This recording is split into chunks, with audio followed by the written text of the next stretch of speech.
Damn, the light's too hot, man. Alright, what is up, guys? This is Kai, a psych. Zekokyo here, and today we'll be doing our first online lecture for week 3, lecture 3 for COS 343 or 30,043 interface design.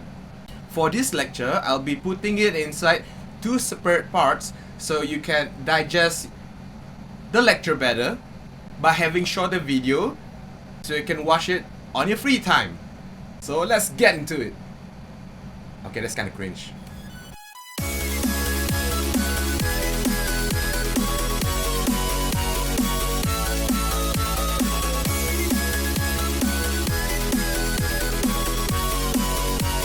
Alright, now this is lecture 3 of COS 343 part 1.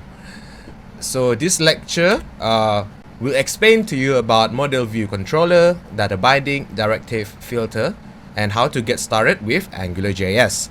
So as what I told you in the introduction of the video, I'll be separating the lecture into 2 parts. The first part will be on model view controller or MVC, and the second part will be the rest of the lecture. So model view controller is basically some kind of way which is commonly used to develop website. So it shows separation between the view, okay, like the user interface, controller, which is the user input, and model, which is the object or item in the website. I will explain further in the next few slides. First component will be the model component, which represented the data inside the website. For example, a website that have the ability to manipulate data in the database. This database manipulation is part of the model component in MVC. For example, here we have a student object. So a student object in the database will retrieve the student information from the database. Student object, student information in the database. So this object retrieve that information from the database, and this object also edit it and update it back data to the database. So that's the model component part of the MVC. The view component is basically the interface shown to the user. For example, just now the pictures, the text box, drop downs. For example, the website just now, they have the student object. It also surrounded by other things such as the interface. Those are the view component of the website. That view components may include things like picture, text box, and so on. The controller component is the last part of the MVC. It's basically the input the user gives to the website, such as keying in names of the student in the text box. So those are the controller components. So how MVC was used back then in the web environment? It's like this. At first, the user uses a controller. The controller basically the input and all that. The user put names, for example, which manipulates a model. This model will process the data or process the request by the user that uses the controller. Usually, this model is inside your PHP code running inside the website server. So this PHP code or like the model or what kind of database you are using will update the interface, the view that shows to the client. That's how traditional MVC environment. So for example, for this another traditional MVC, the user will send initial requests such as putting the student name inside the input, so the controller. The controller will send prepare data to the server for processing, and after processing, the server will send the HTML, CSS, JavaScript to give the view for the user. The second example is the user over here post data to the controller. Remember, post and get from PHP request.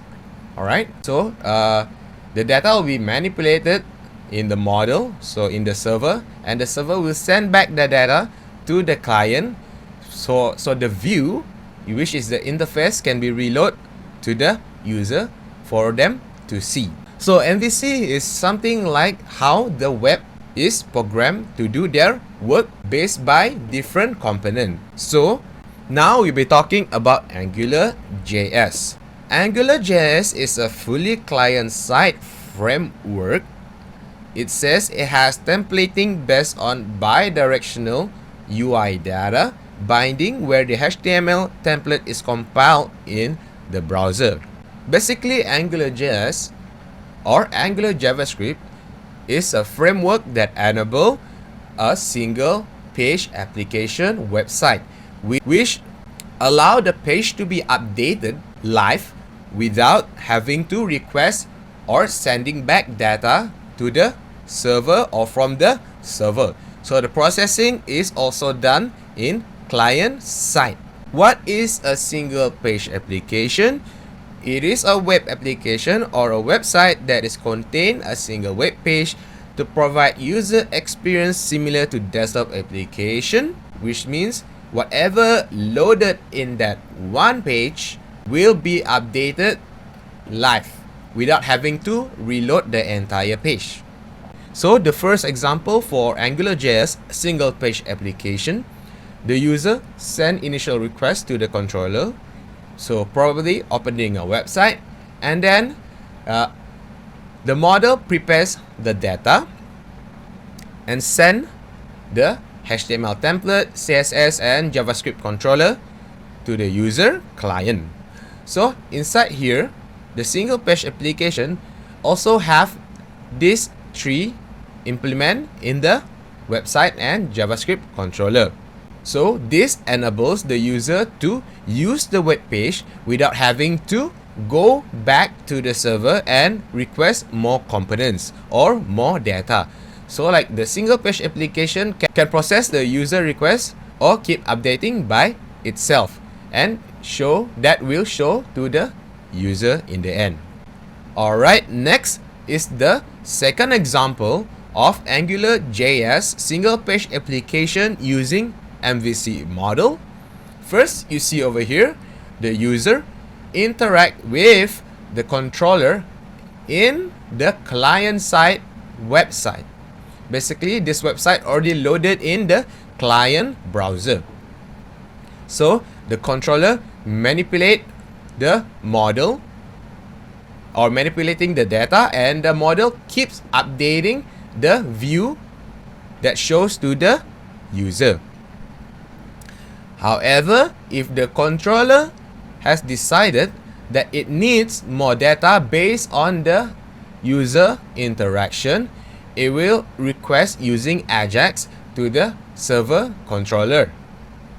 And then after that, the model of the server will send a JSON file to the model inside the client side web page. Alright, so it will update the view again and show it back to the user.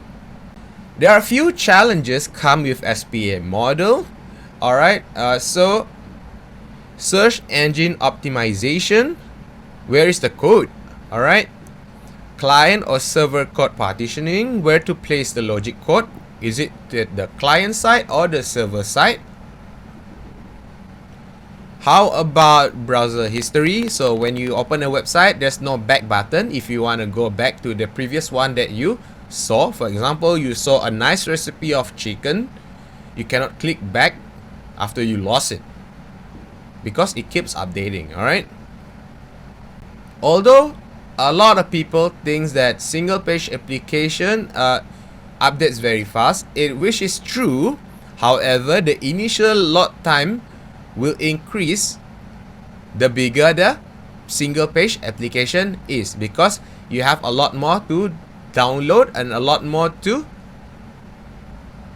grab from the server, depending on how future rich the single page application is. In next lecture, lecture 3 part 2, we'll be talking about data binding and all the rest of the lecture. Alright, thank you for watching the first part of week 3 lecture. Don't forget to watch the second part next. See ya!